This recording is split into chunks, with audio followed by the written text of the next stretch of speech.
మీరు కష్టపడి మమ్మల్ని 17 ఏళ్ళు నన్ను కాపాడారు.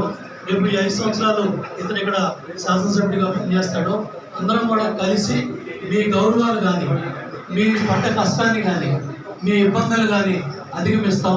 ఎందుకంటే ఇవాళ తలచొక్కాలు వేసుకుని దళారులు తయారయ్యి మేము పెత్తనం చేస్తామని కృష్ణప్రసాద్ దగ్గర కృష్ణప్రసాద్ మాటలు, నా దగ్గర నా మాటలు చెప్తే వినడానికి ఎవరు కూడా సిద్ధంగా లేము. బట్ ఆ దళారులని ఎవ్వరూ కూడా మీరు పట్టించుకోవాలి. ఏంటంటే ఆ రాజకీయ దళాలు ఏంటంటే వాళ్ళ బతుకు తెరుగు కోసం 15 ఏళ్ళకి కృష్ణప్రసాద్ మీదో, దేవేనమ్మ మీదో, సుధాకర్ మీదో ఇట్లా చెప్పి బతుకుతూ ఉంటారు. వాళ్ళ గురించి మీరు పట్టించుకోవాలండి. దయచేసి గ్రామాల్లో ఇప్పుడు ఎక్కడ రామకృష్ణ ఉన్నాడు, గుట్టుపల్లి రామకృష్ణ, జాస్తి రామకృష్ణ,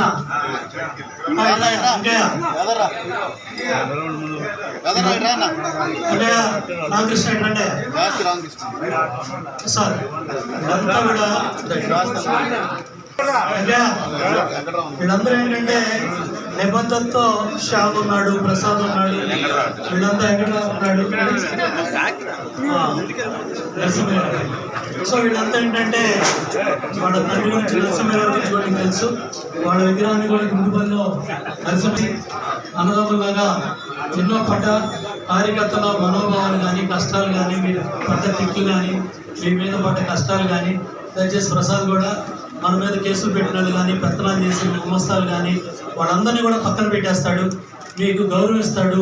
వాళ్ళ మా పార్టీ సీను అధ్యక్షుడిగా కొండపల్లిలో మరి ఆడదెబ్బలు తిన్నాడు, తిట్లు తిన్నాడు, ప్రసాదం తిట్టాడు, నా మీద దెబ్బలాడతాడు.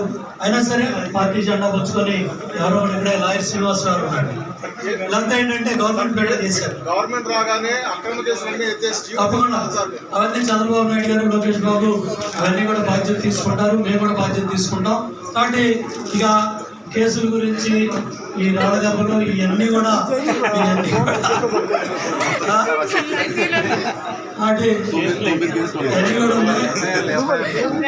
దగ్గర నేను కూడా మన కేసులు తీస్తే 87 కేసులు వచ్చినాయి.